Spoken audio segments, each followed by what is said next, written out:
नमस्कार, उत्तराखंड समाचार में आपका स्वागत है। मैं नूतन वरुण। सबसे पहले मुख्य समाचार।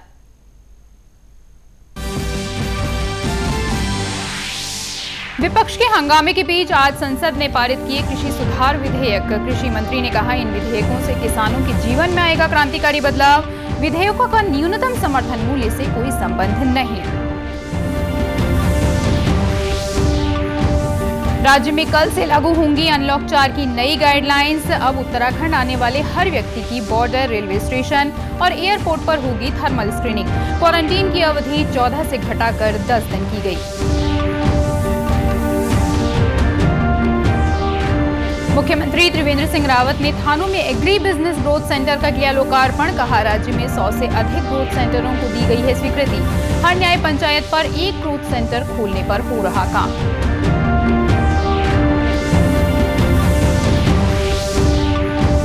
और एक दिन का होगा उत्तराखंड विधानसभा का मॉनसून सत्र। आज हुई कार्यमंत्रणा समिति और सर्वदलीय बैठक। सत्र में नहीं होगा प्रश्नकाल। करीब 20 विधेयकों और अध्यादेशों पर होगी चर्चा। और अब समाचार विस्तार से। संसद ने कृषि से संबंधित 2 महत्वपूर्ण विधेयकों को मंजूरी दे दी है। राज्यसभा ने आज कृषक उपज व्यापार और वाणिज्य संवर्धन तथा सरलीकरण विधेयक 2020 और कृषक सशक्तिकरण तथा संरक्षण मूल्य आश्वासन एवं कृषि सेवा संबंधी 2020 के विधेयक को विपक्षी सदस्यों के शोर शराबे के बीच मंजूरी दी। सदन ने विधेयकों को प्रवर समिति को सौंपने के विपक्षी सदस्यों के संशोधनों को भी अस्वीकार कर दिया। लोकसभा दोनों विधेयकों को पहले ही पारित कर चुकी है। कृषि मंत्री नरेंद्र सिंह तोमर ने विधेयक को ऐतिहासिक करार देते हुए कहा कि इससे देश के किसानों के जीवन में क्रांतिकारी बदलाव आएगा। किसान को आज इन बिलों के माध्यम से आजाद करने का काम किया है। इन विधेयकों के क्रियान्वयन के परिणाम स्वरूप क्रांतिकारी बदलाव खेती के क्षेत्र में आएंगे। छोटा किसान भी एक ताकत बनकर उभरेगा और उसको अपनी उपज का वाजिब दाम मिल सकेगा। और भारत सरकार ने मोदी जी के जो नेतृत्व में जो एक्सपोर्ट पॉलिसी एग्रीकल्चर की दृष्टि से बनाई है, हमारे किसान का उत्पादन वह एक्सपोर्ट भी हो सकेगा और देश में भी उसको वाजिब दाम मिल सकेगा। कृषि मंत्री ने विपक्ष के इस दावे का खंडन किया कि इनका न्यूनतम समर्थन मूल्य से कोई संबंध है। उन्होंने कहा कि सरकार न्यूनतम समर्थन मूल्य पहले की तरह तय करती रहेगी। न्यूनतम समर्थन मूल्य पर खरीद हो रही थी और आने वाले कल में भी खरीद होती रहेगी। इसमें किसी को शंका करने की आवश्यकता नहीं है। उत्तराखंड सरकार ने अनलॉक 4 की नई गाइडलाइंस जारी कर दी हैं, जो कल से लागू होंगी। नई गाइडलाइंस के तहत राज्य में आने वाले हर व्यक्ति की border check post, railway station, airport और सीमावर्ती बस स्टैंड पर थर्मल स्क्रीनिंग अनिवार्य कर दी गई है। किसी में भी कोरोना संक्रमण के लक्षण पाए जाने पर जिला प्रशासन उस व्यक्ति का एंटीजन टेस्ट कराएगा। नई गाइडलाइंस में क्वारंटीन के नियमों में भी कुछ बदलाव किए गए हैं। 7 दिन से कम समय के लिए उत्तराखंड आने वाले लोगों को क्वारंटीन नहीं होना होगा। कोरोना के लक्षण महसूस होने पर वे स्वास्थ्य केंद्रों में टेस्ट करा सकते हैं। 7 दिनों से ज्यादा दिनों के बाद राज्य में लौटने पर उन्हें अब सिर्फ 10 दिनों के लिए क्वारंटीन में रहना होगा। नई गाइडलाइंस में 14 दिनों के क्वारंटीन के प्रावधान को हटा दिया गया है। इसके अलावा कोरोना संक्रमण के लिहाज से हाई लोड शहरों की श्रेणी को भी हटा दिया गया है। ऐसे शहरों से आने वाले लोगों को अनिवार्य रूप से संस्थागत क्वारंटीन नहीं होना होगा। सिर्फ उन्हीं असिम्प्टोमेटिक लोगों को क्वारंटीन से छूट मिलेगी जिनके पास 96 घंटों के अंदर कराई गई कोरोना नेगेटिव टेस्ट रिपोर्ट होगी। उत्तराखंड से 5 दिनों के लिए बाहर जाने वाले असिम्प्टोमेटिक लोगों को वापसी पर क्वारंटीन नहीं होना होगा। इससे ज्यादा दिनों के बाद राज्य में लौटने पर उन्हें 10 दिनों के लिए क्वारंटीन में रहना होगा। राज्य में आने वाले और एक जिले से दूसरे जिले की यात्रा करने वाले हर व्यक्ति और पर्यटकों को स्मार्ट सिटी वेब पोर्टल पर रजिस्ट्रेशन कराना होगा। साथ ही आरोग्य सेतु ऐप भी डाउनलोड करना होगा। नई गाइडलाइंस के अनुसार सैलानियों को कम से कम 2 दिनों के लिए होटल या होमस्टे में रजिस्ट्रेशन कराना होगा। उन्हें अपने साथ 4 दिन के अंदर कराई गई कोरोना नेगेटिव टेस्ट रिपोर्ट भी लानी होगी।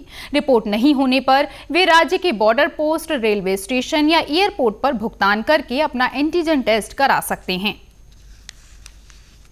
23 सितंबर को होने वाले विधानसभा के मॉनसून सत्र की तैयारियां जारी हैं। इस संबंध में विधानसभा उपाध्यक्ष रघुनाथ सिंह चौहान की कार्य मंत्रणा समिति की बैठक हुई।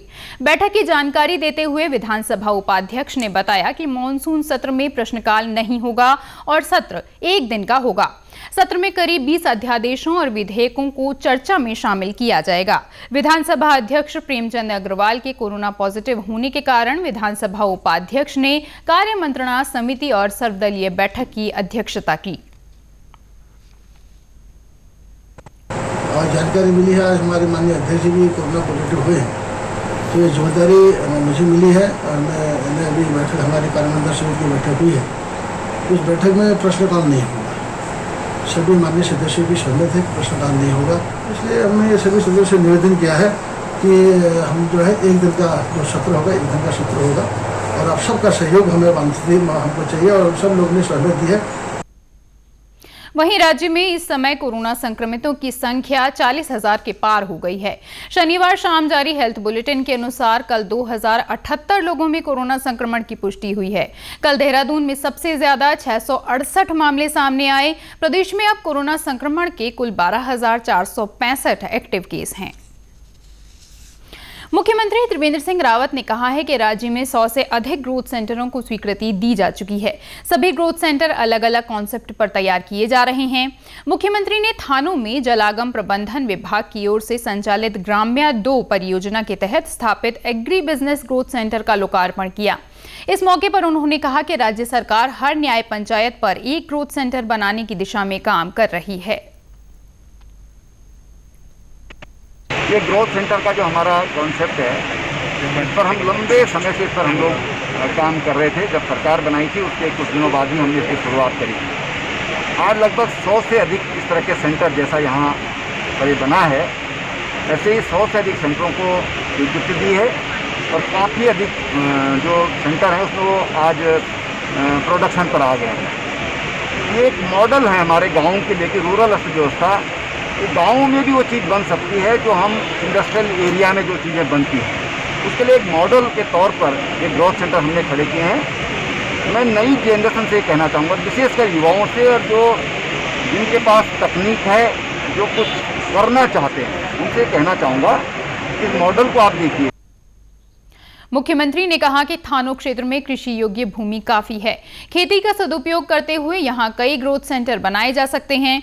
उन्होंने कहा कि थानों में बनाए गए ग्रोथ सेंटर में पैकेजिंग और ब्रांडिंग अच्छी की गई है। वहीं कल मुख्यमंत्री त्रिवेंद्र सिंह रावत ने प्रदेश में विभिन्न शासनादेश अधिनियम निर्गत करने से पहले उन्हें पब्लिक डोमेन में डालने के निर्देश दिए हैं ताकि उसमें अधिक सुझाव प्राप्त हो सकें। मुख्यमंत्री ने कल वीडियो कॉन्फ्रेंसिंग के माध्यम से अखिल भारतीय अधिवक्ता परिषद उत्तराखंड की वर्चुअल रैली को संबोधित किया।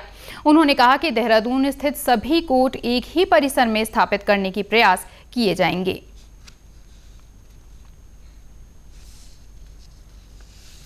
केदारनाथ धाम में पुलिस को वर्ष 2013 की आपदा के 4 नरकंकाल मिले हैं। इसके साथ ही 16 सितंबर से केदारनाथ धाम के आसपास के जंगलों में नरकंकाल खोजने का अभियान समाप्त हो गया है। इन 4 नरकंकालों के मिलने के बाद अब केदारनाथ धाम में आपदा के कुल 703 नरकंकाल बरामद हो गए हैं। पुलिस टीम ने गोमुखड़ा से नीचे गौरी माई खर्क के आसपास के क्षेत्र में खोजबीन के दौरान 4 नरकंकाल बरामद किए। इन्हें सोनप्रयाग लाया गया है, जहां पर डीएनए सैंपलिंग की गई। जो व्यक्ति डीएनए सैंपल मिलाने की इच्छुक हैं वो जिला प्रशासन से संपर्क कर सकते हैं। चारों नरकंकालों का अंतिम संस्कार कर दिया गया है।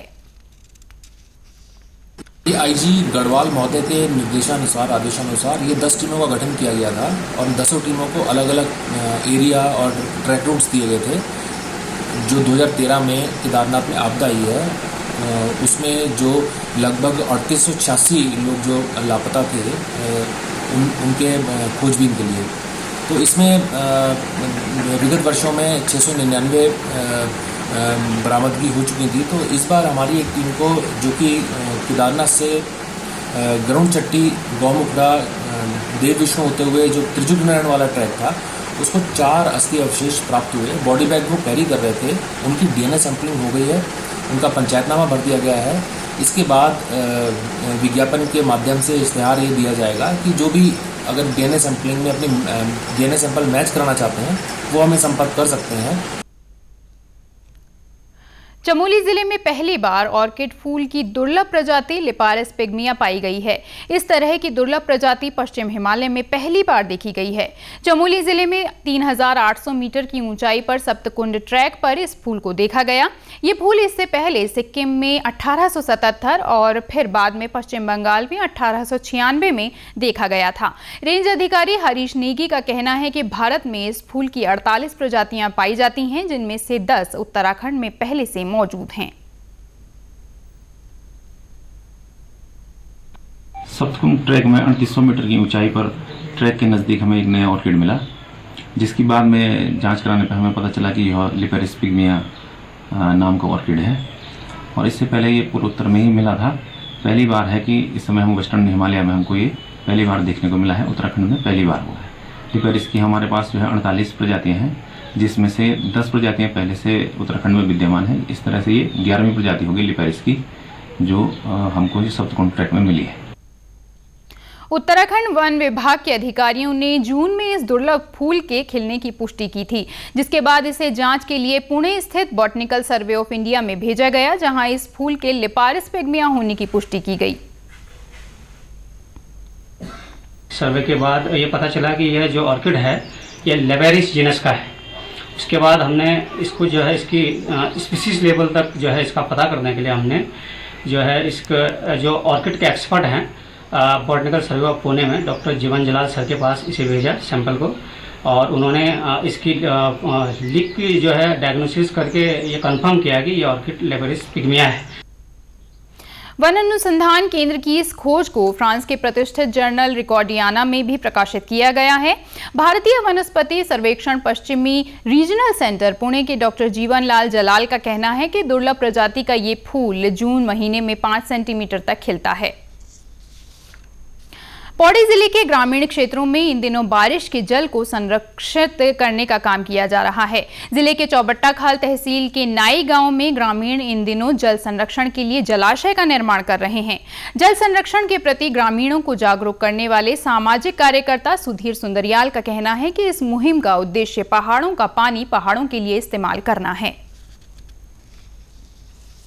देखेंगे चौबट्टा खाल क्षेत्र में हम लोगों की एक बहुत बड़ी मुहिम है कि पहाड़ों का पानी पहाड़ों को पिलाना है। विशेषकर बरसाती पानी पहाड़ों का जो यहाँ 2 मिनट भी रह नहीं पाता, उसको रोक के पहाड़ों को पिलाना है, ताकि हमारा जो पहाड़ों का नेचुरल सोर्स है पानी का वो बढ़े।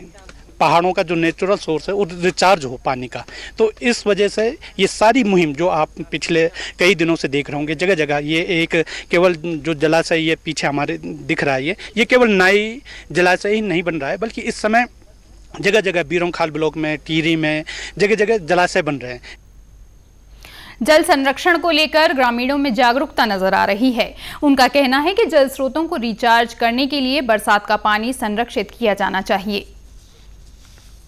को रिचार्ज करने के लिए हमने फील गुड पलू लगुदू की तरफ से जो प्रयास किए जा रहे हैं, उसके लिए हमारे गांव में भी थोड़ा सा उन्होंने किया है, जिसके लिए हम खाल चाल का निर्माण कर रहे हैं, जिसके अंदर बारिश का पानी जो पहाड़ों में से सीधा ही निकल जाता है, वो पूरी तरह बहने के बजाय थोड़ा सा यहाँ पे रुकेगा, भूमि के नीचे जाएगा, जिसके कारण जो नीचे हमारे पानी के स्रोत जो हैं, जिनसे हम साल भर पानी निकालते हैं, जो हमें पीने के लिए पानी देते हैं, वो रिचार्ज होंगे। उत्तराखंड के समाचारों में बस इतना ही। चलते चलते मुख्य समाचार एक बार फिर।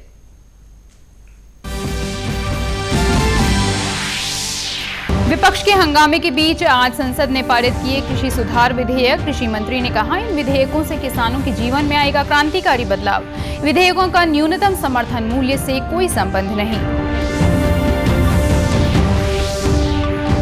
राज्य में कल से लागू होंगी अनलॉक 4 की नई गाइडलाइंस। अब उत्तराखंड आने वाले हर व्यक्ति की बॉर्डर, रेलवे स्टेशन और एयरपोर्ट पर होगी थर्मल स्क्रीनिंग। क्वारंटीन की अवधि 14 से घटाकर 10 दिन की गई।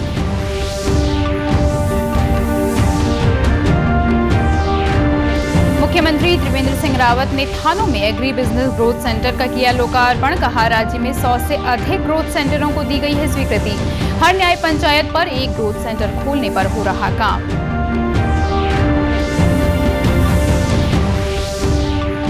और एक दिन का होगा उत्तराखंड विधानसभा का मॉनसून सत्र। आज हुई कार्यमंत्रणा समिति और सर्वदलीय बैठक, सत्र में नहीं होगा प्रश्नकाल। करीब 20 विधेयकों और अध्यादेशों पर होगी चर्चा। इसी के साथ समाचार समाप्त हुए। नमस्कार।